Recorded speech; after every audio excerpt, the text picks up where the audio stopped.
வலையொலி ஆத்மாக்கள் அனைவருக்கும் எனது இந்நேர வணக்கத்தை தெரிவித்துக் கொண்டு, தாயின் கருவறையும் வகுப்பறையும் இரண்டு புனிதங்களை கொண்ட இடமாக சொல்லப்படக்கூடியதாக இருக்கிறது. இந்த இரண்டு இடங்களிலுமே கற்றல் கற்பித்தல் என்பது சிறப்பாக இடம்பெறுகிறது. அதாவது தாயின் கருவறையில் எவ்வாறு கற்றல் இடம்பெறுகிறது என்றால், அது இறைவனோடு சம்பந்தப்பட்ட ஒரு நினைவு. அது இறைவனுக்கும் ஜீவாத்மாவுக்கும் பரமாத்மாவுக்கும் இடையிலான ஒரு தொடர்பு.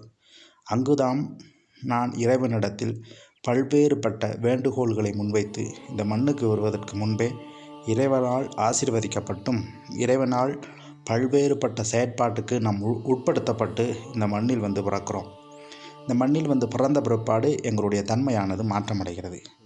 அதே போல தான் வகுப்பறையில் ஆசிரியருடைய கற்றல் கற்பித்தல் அங்கு இடம்பெறுகிறது. அங்கு ஆசிரியரானவர் ஒரு பரமாத்மா அடிப்படையிலிருந்து ஜீவாத்மா அடிப்படையில் காணப்படக்கூடிய மாணவ மாணவியருக்கு தங்களுடைய கற்பித்தலை மேற்கொள்கிறார். நாம் எவ்வாறு பாடசாலையில் பல்வேறுபட்ட சத்தியங்களை மேற்கொள்கிறோம், பாடசாலையில் எவ்வாறு நடந்து கொள்ளப்பட வேண்டும் என்ற ஒரு செயற்பாட்டுக்கு உட்படுகின்றோம். ஆனால் அது நடைமுறையில் நாம் வெளியில் வந்த பிற்பாடு இடம்பெறுகிறதா என்பது ஒரு வினாவாக இருக்கிறது. அவ்வாறு இடம்பெறவில்லை என்றால் நாம் இறைவனிடம் செய்யப்பட்ட சத்தியத்திலிருந்து மாறுபடுகின்றோம். எனவே இறைவனிடம் செய்யப்பட்ட சத்தியம் சிறப்பாக காணப்பட்டால் எங்களுடைய வாழ்க்கையும் சிறப்பாக இருக்கும். எனவே இறைவனிடத்தில் சத்தியம் நாம் கருவறையிலும் செய்கின்றோம், இறைவனிடத்தில் சத்தியம் நம் வகுப்பறையிலும் செய்கின்றோம். இன்றைய உலகத்தில் கற்றல் கற்பித்தலை மேற்கொள்வதற்கு அறிஞர்களுடைய பல்வேறுபட்ட வாதங்களையோ பல்வேறுபட்ட கருத்துக்களையோ எடுத்துக்கொண்டு நாம் சிறப்பான ஒரு கற்பித்தலை மேற்கொள்ள முனைகிறோம். இருந்தாலும் கூட புனிதத்தை உருவாக்குகின்ற, புனிதம் என்றால் தூய்மை என்றால் ஒன்று அகத் தூய்மை, இன்னொன்று புறத் தூய்மை. புறத் தூய்மை என்பது எங்களுடைய சரீரத்தை அடிப்படையாக கொண்டது. அகத் தூய்மை என்பது எங்களுடைய மனம், புத்தி, சித்தத்தை அடிப்படையாக கொண்டது.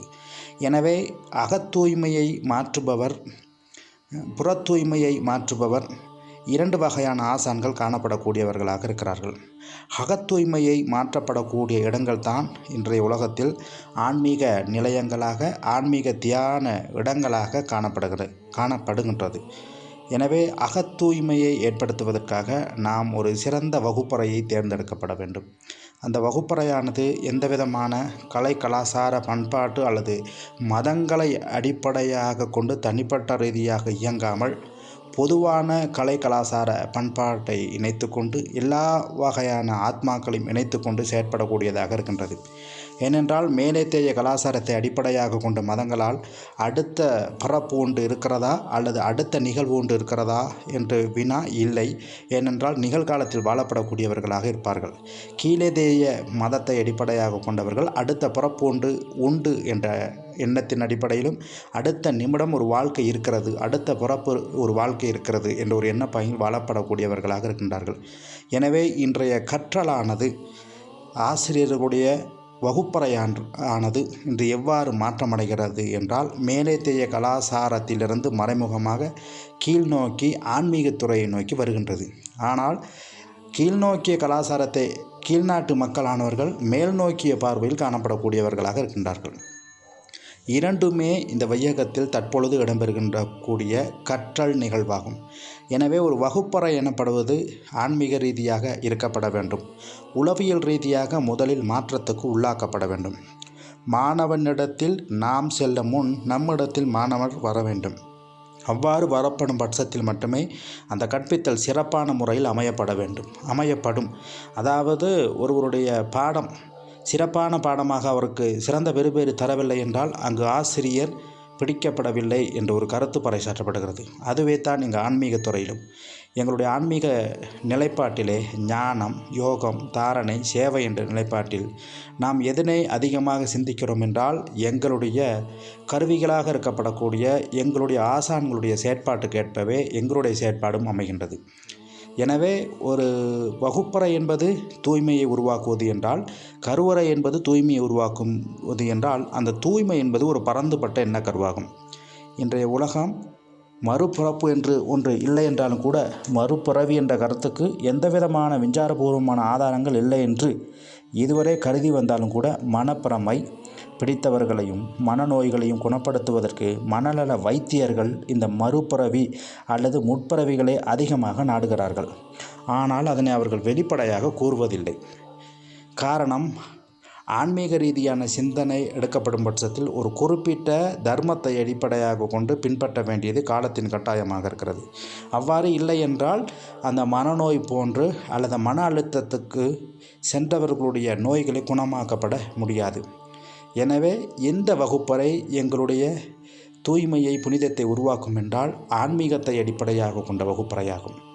அந்த வகுப்பறையில் செல்லுவதற்கு முன்பு முதலில் நம் மனம் ரீதியாக, சிந்தனை ரீதியாக, புத்தி ரீதியாக தெளிதல் பெறல் வேண்டும். பிற்பட்ட காலப்பகுதியில் எங்களுடைய மனங்களை ஒருநிலைப்படுத்தப்படக்கூடிய செயற்பாடுகளில் ஈடுபட வேண்டும். அந்த செயற்பாட்டுக்கு பிற்பட்ட காலப்பகுதியில் தான் எங்களுடைய நடைமுறை வாழ்க்கையில் நாம் எவ்வாறு வாழப்பட வேண்டும் என்று வலியுறுத்தப்படுகிறது. அப்பொழுது ஒரு மனிதன் இயற்கையாகவே புனிதமாகிறான். ஒரு மனிதன் இயற்கையாகவே புனிதமாகப்படும் பொழுது தான் அவனுக்கு ஞானம் என்ற ஒன்று தேவைப்படுகிறது. இந்த ஞானம்தான் எங்களுடைய தாயின் கருவறையில் இருக்கப்படும் பொழுதே இறைவனால் ஆசீர்வதிக்கப்பட்டு இந்த பூமிக்கு வரப்படும் பட்சத்தில் நாம் இறைவனை அடைவதற்காக வழிவகுத்து கொடுக்கக்கூடிய ஒன்றாகும். எனவே புனிதமான இடம் என்று கூறுகிறார்கள் தாயின் கருவறையை, அதே போல ஒரு ஆசானின் வகுப்பறையை. எனவே இந்த இரண்டு இடங்களிலும் எவ்வாறு புனிதம் தோற்றுவிக்கப்படுகிறது என்பது மக்கள் அறியாத வண்ணம் காணப்படக்கூடியவர்களாக இருக்கின்றார்கள். எனவே அந்த இறைவனிடத்தில் நாம் செய்யப்பட்ட சத்தியம் தாயின் கருவறையில் எவ்வாறு காணப்படுகிறது என்றால், நான் தூய்மையாகி விடுவேன், நான் கட்டாயம் உங்களிடத்தில் வந்து சேருவேன், கட்டாயம் உங்கள் சொற்படி கேட்பேன் என்ற கருத்தாகும்.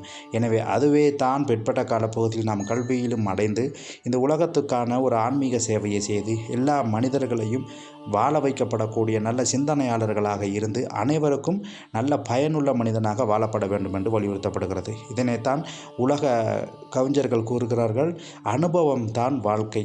வாழ்க்கை என்றால் என்ன? வாழ்ந்து பார் என்றார்கள். நட்பு என்றால் என்ன? நன்றாக பழகிப்பார் என்றார்கள். கடலில் குளிக்க வேண்டுமென்றால் குளித்துப்பார் என்றார்கள். நான் மரணம் என்றால் என்ன என்று கேட்டால் மரணித்துப்பார் என்றார்கள். எனவே இறுதியில் எல்லாமே நான் அனுபவித்து தான் பெற வேண்டும் என்றால் எதற்கு கடவுள் என்ற ஒரு சொல் எனப்படும் பொழுது கடவுள் என்பதே நான் தான் என்று ஒரு அனுபவ ரீதியான ஒரு கருத்தை ஒரு புலவர் பறைசாட்டுகிறார். இவ்வாறு தான் மனித வாழ்க்கையானது கருவறை முதல் எங்களுடைய கல்வி அறை வரை ஒரு தூய்மையை அடிப்படையாக கொண்டு ஒரு நோக்கமாக காணப்படக்கூடியதாக இருக்கிறது. எனவே இந்த காணொலியை முதல் பார்த்து கொண்டிருப்பவர்கள் உண்மையில் தூய்மையான அடிப்படையில் இடம்பெறக்கூடிய இந்த தியான நிலையத்துக்கு சென்று உங்களுடைய கருவறையில் செய்யப்பட்ட சத்தியத்தை பாதுகாத்து மீண்டும் வகுப்பறையில் இணைந்து இறைவனுடைய பள்ளியறையில் வாழ்வீர்கள் என கேட்டுக்கொண்டு விடைபெறுகிறேன். நன்றி, வணக்கம்.